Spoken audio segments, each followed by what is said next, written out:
Hello, souls and demons, and anyone new to the show. Today we have another true, strange, and creepy episode. We have multiple stories that feature people who wanted to use a simple website to purchase goods and services.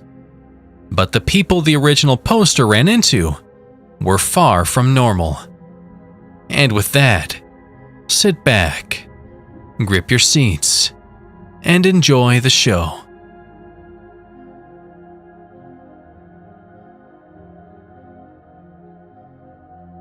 About 2 years ago, I moved into a new apartment.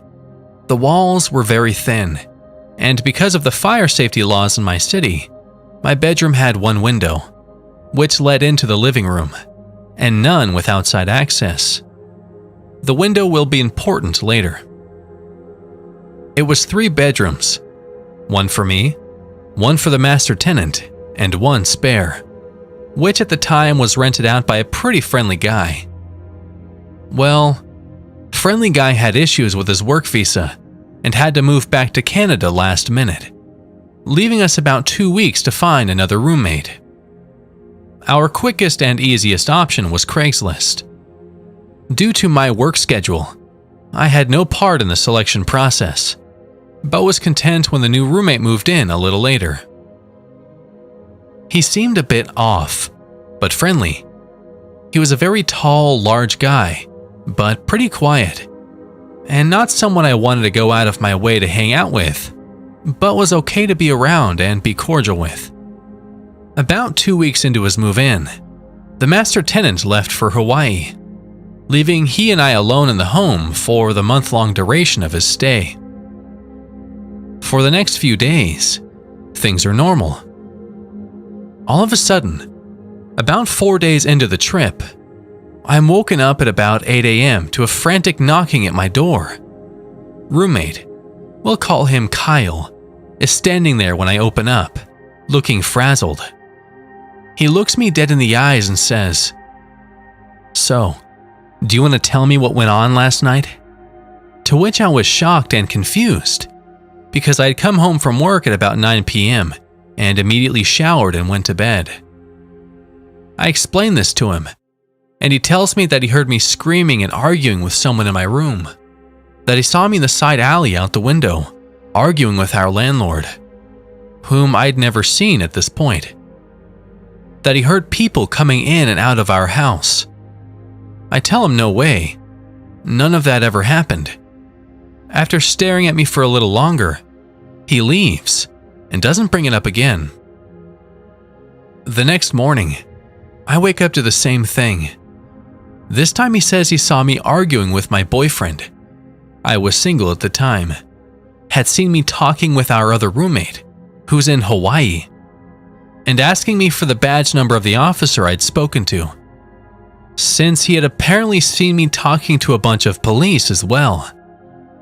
This time, I get angry and more or less tell him to cut this shit out, because I'm not doing anything and don't know what he's talking about.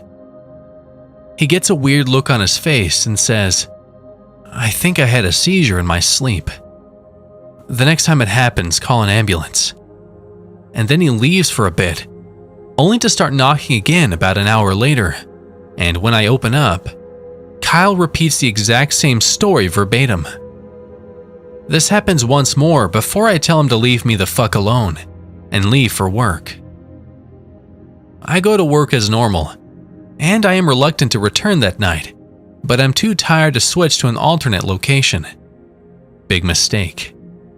About 1 a.m., I wake up to slamming doors. Kyle is pacing back and forth between his bedroom, the living room, and out the front door, walking in and out of each room, turning the lights on and off, mumbling angrily and slamming the doors. I can see his figure pacing back and forth through the frosted window in my room that leads to the living room. Since my room is dark, he cannot see inside. Suddenly he screams, "I can't live like this. Why are you doing this to me?" I think he's on the phone and don't respond. A few moments later, he screams my name repeatedly and I realize he's directing it towards me. I knew I had to get the fuck out of there, so I very quietly creep out of bed and start getting dressed and packing a bag of clothes for work in the morning. I'm almost done when he screams, "I hear you," and charges over to my room, slapping the wall next to my door, but not touching the door itself. I look towards my window and see his shadow lean all the way forward, pressing his ear against the glass. I was fucking terrified and sat completely still, unmoving. He eventually screams my name again and moves away from the window, and I hear him start pacing between rooms again. Now, my shoes are kept on a rack outside my door and not inside my room, so I know that when I leave, I'm going to need a moment to put them on. I decide to wait until his pacing takes him out the front door again, at which time I plan to grab my shoes, put them on, and run. As I'm formulating this plan, the pacing stops. He screams, "Do you want to fucking fight about this? Come out right now, and we'll fight, I swear to God." I'm very small, 5'0" girl, and this guy is easily 3 times my size, so I am definitely not looking to fight, thanks. After a few minutes, he turns off all the lights, and I hear the door to his room open and close, followed by silence. I wait for a moment to be sure I can't hear any movement, and then decide to take my chance. I took a breath and pulled my door open quickly. I step out and grab my shoes before I look up a second later and see him standing shirtless, with just a pair of boxers and socks on. In the dark of the hallway, his arms hung slightly outward in an awkward position. He says in a low, calm voice, "Ma'am, we need to talk." That was a hard no for me, so I grab my shoes and run out the door with them in hand. I run about a half block barefoot before I stop to put them on. When I look back, he is standing in the porch light of our front door, watching me run but not moving. Luckily, I had a friend who lived 2 blocks away, and I had their spare key, so I let myself in and crashed there for the night. And that's where I stayed for the next week or so, while we worked things out with the master tenant, and Kyle agreed to move out within the week. He says he doesn't remember anything that happened, or wasn't sure if it was real or not. But if I said that's what went down, then it must be real. The day Kyle left, he sends me a photo of the house keys sitting on the table and says, "I'm out." Nothing else. I take a friend over there with me to scout it out and ensure that he has actually left. When we get there, we discover that not only had he left a ton of food and furniture, but he had ripped out all of the fire alarms out of the ceilings. He had unscrewed and removed the deadbolt to the front door and left them lined up neatly on the front table. We then realized that my front door can only lock by using a key from the outside, and it had been locked when we arrived, meaning Kyle still had a key. We called a locksmith immediately. Even after changing the locks, I was still terrified to stay there alone afterwards, and never went to sleep at night without barricading the doors with chairs and other furniture. To this day, I still fear for his safety. He was obviously psychologically unstable, but also wonder what could have happened if I hadn't been as lucky as I was.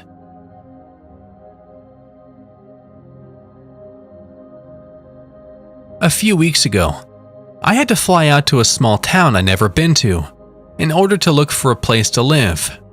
I'm moving there in the fall to start grad school. My boyfriend flew with me, and before the trip I researched all sorts of apartments on CRAIGSLIST and set up a bunch of appointments. Our first appointment was in the afternoon in this sort of remote residential area. The landlord sounded fine over email and asked me to call him an hour before the appointment to confirm that I was coming. I called. He didn't answer. So my boyfriend and I start walking to the house and just hoped that he would show up. Maybe 10 minutes before the appointment, he called me. "Are you coming?" he asked. He sounded like an older man and had this very strange, slow way of talking, but I just thought that he was older. "Yes, we're in front of the house now." He got extremely upset. "We?" "Oh yes, my boyfriend's with me." "You never told me you had a boyfriend. You never said that." It had never crossed my mind to have to tell him this information, since my boyfriend would not be coming to live with me. He was just helping me look for apartments on the trip. I told the man so, and after a long pause, he said, "I'm sorry, it's just, sometimes people don't tell me when they're married, and it surprises me. I'll see you soon." Then he hung up. I told my boyfriend about what the man had said, and he was immediately weirded out. He wanted to leave, but there were slim pickings in terms of real estate at this point, so I, stupidly, said that we had to stay, in case this place was the place. As we're discussing it, we see a man leave the house we're going to view. This man was young and extremely sketchy looking, greasy hair, furtive eyes. He took one good look at us and ran out of the house to his car and pulled away from the curb with a screech. Okay, so now we're really weirded out. But this isn't enough for us to bail just yet.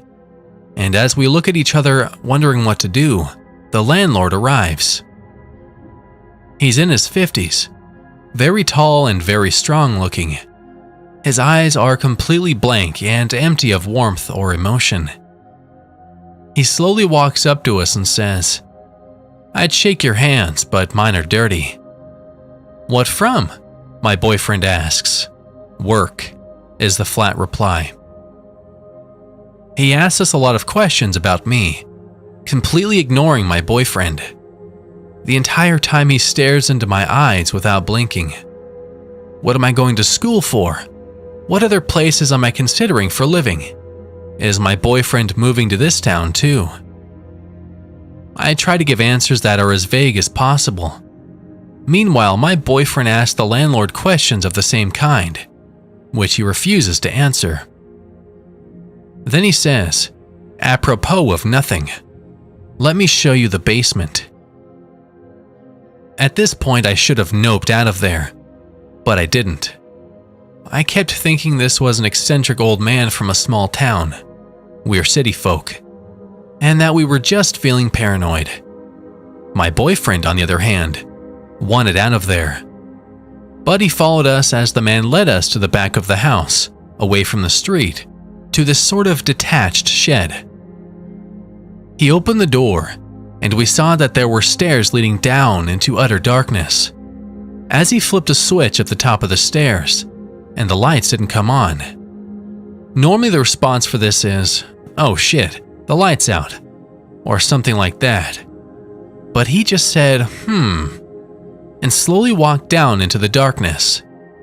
Then he stood there without moving in the dark and said, "Well, aren't you coming down?"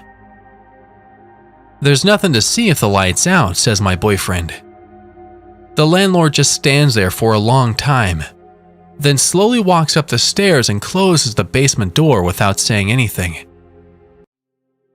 He took us into the house. Weird and increasingly creepy things ensued.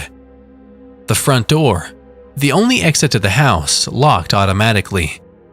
And when my boyfriend tried to fiddle with it, the man got really upset and told him to leave it alone. He managed to get it open secretly though. The man kept trying to box us into small rooms and, according to my boyfriend, kept reaching his hands into his pockets, only to take them away when he caught us looking.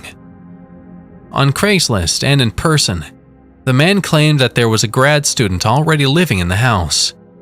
But the evidence of that seemed arranged. There were neat piles of generic textbooks on the table, but not other things a 20-something might read. There was a bowl of fruit on the table, but no other food in the fridge or pantry, or utensils. There were maybe 3 t-shirts in the closet. This supposed grad student wasn't out of town, but the landlord couldn't say what school he went to or how long he'd been renting the house. Finally, the man had showed us every single room in the house but one. This one he refused to open, claiming it was just the attic, and we didn't need to see anything up there. He gave us several reasons when we inquired. It was unfinished, there was furniture up there, it would smell bad. This last one I believed, because standing near the door, it smelled terrible.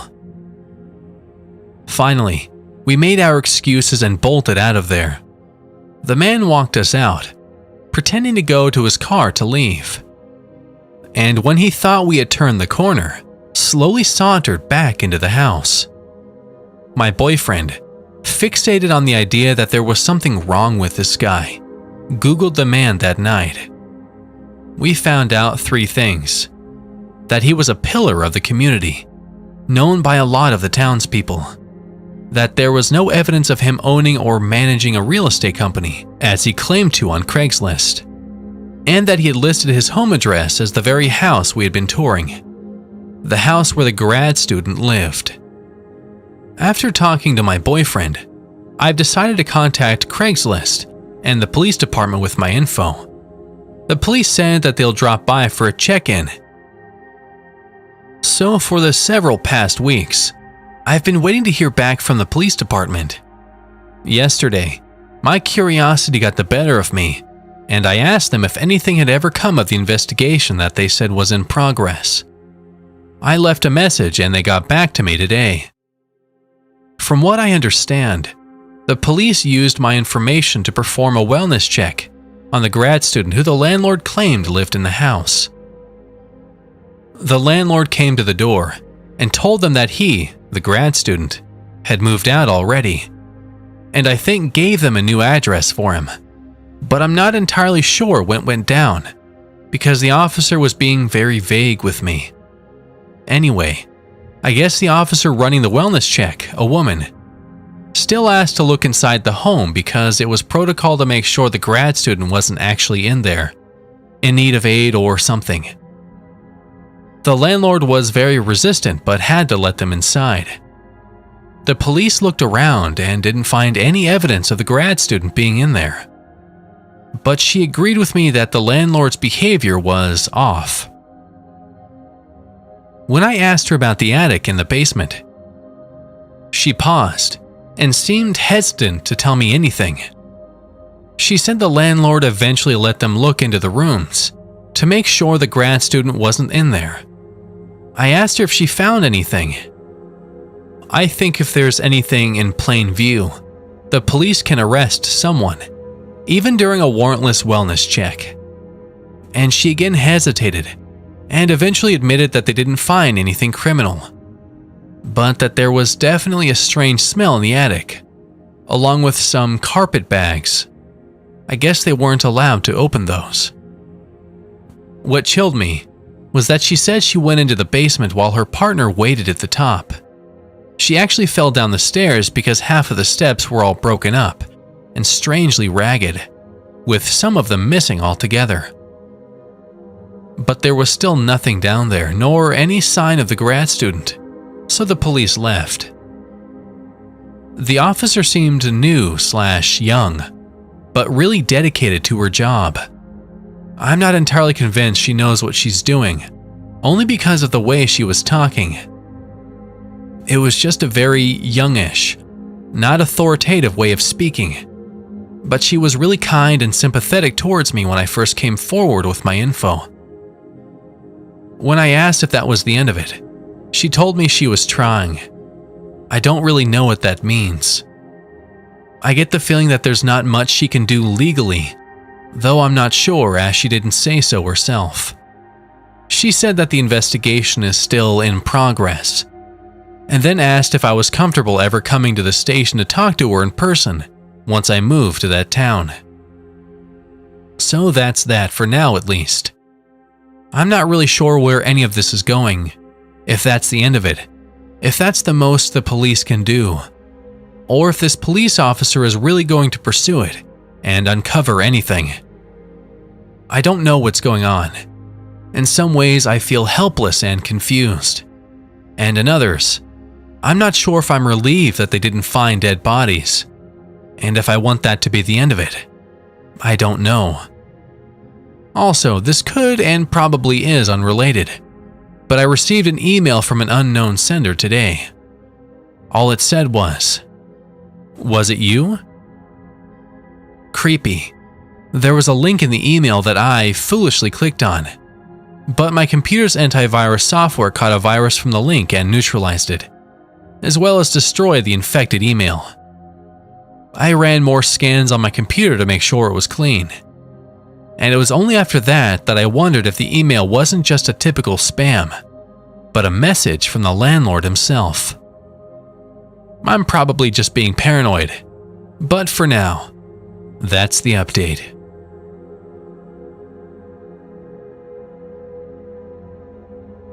So my fiance and I have been on the lookout for a kitten to accompany our 3-month-old kitten we have already. We searched and searched until one day he said to me, "Let's look on CRAIGSLIST," and so I did. We found the perfect one, but the only problem was, it was 2 hours and 30 minutes away from our house. I inquired about it around 10:30 p.m. I know it was late, but almost immediately I got a response. She sounded very nice over text and asked to see where I lived so that she would feel settled about the kitten living with us. She also insisted on going into our house. I know, I should have just dropped it. At the time, I thought nothing of it. So I sent them a video. We set up a time for the next day to meet. Next day came. I wasn't going to take my fiancé, but he insisted on coming with me because he wanted to be my protection. Because Craigslist can be a little sketchy. And so we drove the 2 hours and 30 minutes. As we were on our way, I was texting this girl and telling her we would get there on time. And she responded, "Great, see you then." We arrived to the house, me in the driver's seat and my fiancé in the passenger seat, with the window down. I texted the girl and I got no response. I called and no response. I ended up calling 5 times and texting in the course of an hour and no response. I went up to the house and knocked on the door. Nothing. There was a car in the driveway, but no response from the number or the door. We got there at 6:30 and waited until almost 8. Nothing. The neighbor came out asking what was wrong. I said I'm here since I inquired about a kitten, and she said, "A kitten?" I replied yes, it was an ad on Craigslist. She said, "No one has kittens in this home though." I showed her the ad, and she said, "Oh, I know them. They're very sketchy people and they don't own any cats. I just helped them move their furniture yesterday." So I said, "Well, on their ad it says that they have to get rid of their kittens since their new place doesn't allow pets." So the neighbor replied, "That's impossible.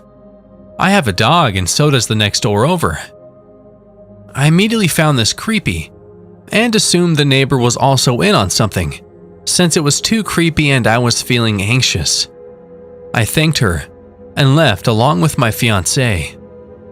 Literally immediately when we pulled out of the street, I got a text from the girl saying, "I'm just now getting your messages. Something must be wrong with my phone. Did you still want the kitten or no?" I didn't answer and we headed home. What I don't understand is, they didn't get any money from me, but they asked me to show up, not knowing I'd be with my fiancé. I had a bad feeling about it. What did they want from me?